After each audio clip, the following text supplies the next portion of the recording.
Cats, a Japanese folktale.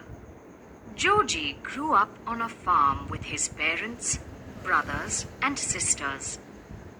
The other children helped their father and mother, but Joji only drew on the ground with a stick. He loved to draw just one thing: cats. Small cats, big cats, thin cats, fat cats. Joji, you must stop drawing. How will you ever be a farmer? I'm sorry, Father. I'll try to stop. And Joji did try.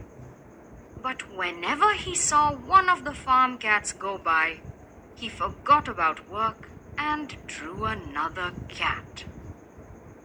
Joji will never be a farmer. Maybe he could be a priest. Why don't you take him to a temple?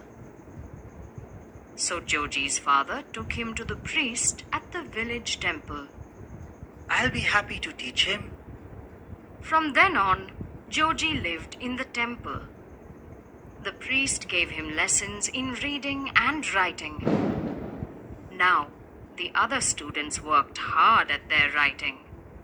But Joji just drew cats. Soon, there were cats everywhere. Joji, you'll never make a priest. Go home. Joji packed his things, but he was afraid to go home. He knew his father would be upset.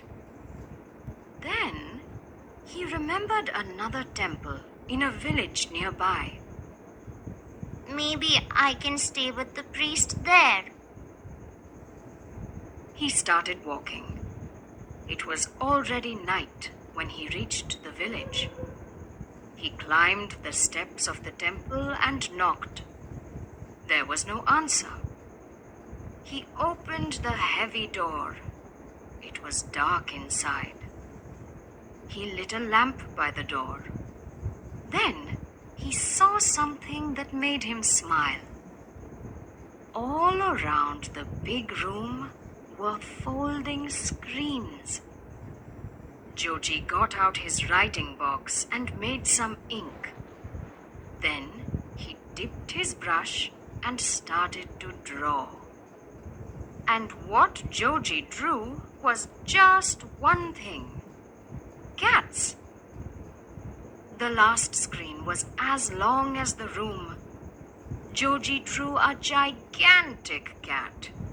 It was the biggest and the most beautiful cat he had ever drawn.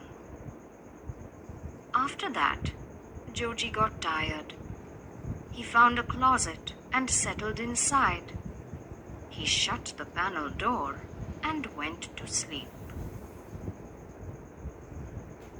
Late at night, Joji heard something moving outside.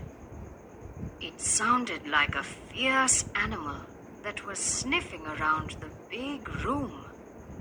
It stopped right in front of the closet. Joji froze with fear. Something shook the floor, and then there was complete silence. He stood trembling in the dark for hours, afraid to look out of the closet. Thud! In the morning, he carefully opened the door and peered out. In the middle of the room lay a monster rat. A rat as big as a lion. It lay dead on the floor, as if something had hit it with a lot of force. Joji looked around the room. No one was there, just the screens with the cats. Then he looked again at the gigantic cat. Didn't I draw the head to the left and the tail to the right? But now the cat faced the other way, as if it had come down from the screen and then gone back up. The cat! His eyes grew wide and he bowed to the screen. Thank you. You have saved me. For as long as I live, no one will stop me from drawing cats. When the villagers learnt that the monster rat was dead, Joji became a hero. He did not become a priest. He did not become a farmer. He became an artist, a great artist. And he became famous for drawing cats.